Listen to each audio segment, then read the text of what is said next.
చిలకలూరుపేటలోని తహసీల్దార్ కార్యాలయం పక్కన 2,60,00,000తో నూతన పోస్టాఫీస్ కార్యాలయానికి శంకుస్థాపన చేసిన కేంద్ర సహాయ మంత్రి పెమ్మసాని చంద్రశేఖర్, నర్సరావుపేట పార్లమెంట్ సభ్యులు రావు కృష్ణదేవరాయలు, మాజీ మంత్రి శాసనసభ్యులు పత్తిపాటి పుల్లారావు శంకుస్థాపన అనంతరం నన్నప్పనేని వెంకటరత్నం కళ్యాణ మండపంలో తపాలా శాఖ వారి ఆధ్వర్యంలో ముఖ్య అతిథులతో ప్రజ్వల జ్యోతి వెలిగించి శాలువతోటి పూలదండలతోటి సత్కరించి సన్మాన కార్యక్రమం నిర్వహించారు.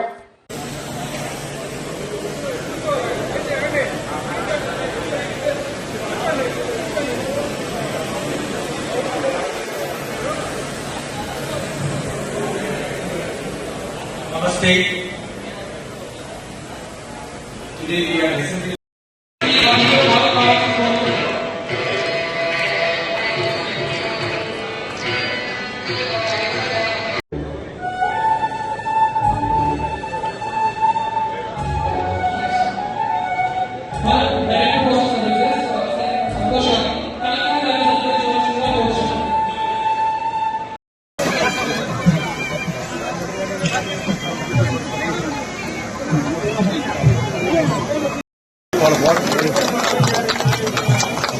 ఒకసారి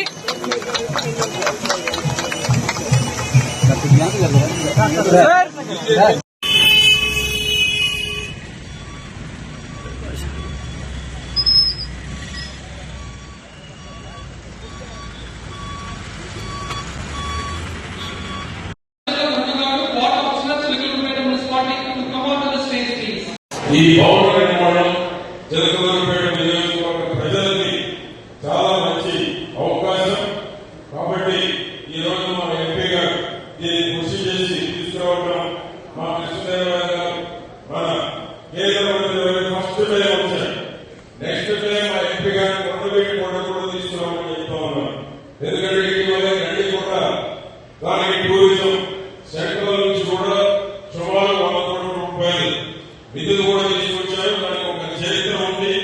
ఆ చరిత్రని రాబోయే తరాలకు తెలియజేసేటువంటి దానికి పెమ్మసాని గారి కృషి అభినందన ఇవన్నీ తెలియజేస్తా ఉన్నారు. అదేవిధంగా కొండవీటి కోట కూడా కృష్ణదేవరాయ గారు మన ఎంపీ గారి ద్వారా అమరావతి రాజధానిలో కొండవీటి కోట ఒక పూర్వ వైభవం సంతరించుకోవాలి అంటే పెమ్మసాని గారి ద్వారా కేంద్రంలో గండికోటకు ఏ విధంగా అయితే నిధులు సాధించారు, కొండవీటి కోట కూడా. ఎందుకంటే పెమ్మసాని చంద్రశేఖర్ గారు అంటే మన పల్నాడు ప్రాంతంలో తెలియని లేరు, వారి తండ్రి గారు కానీ వారు కానీ. కాబట్టి కొండవీటి కోట కూడా గండికోట లాగా నిధులు మా ఎంపీ గారి ద్వారా కృష్ణదేవరాయ గారి ద్వారా తీసుకొచ్చి దీనికి కూడా ఒక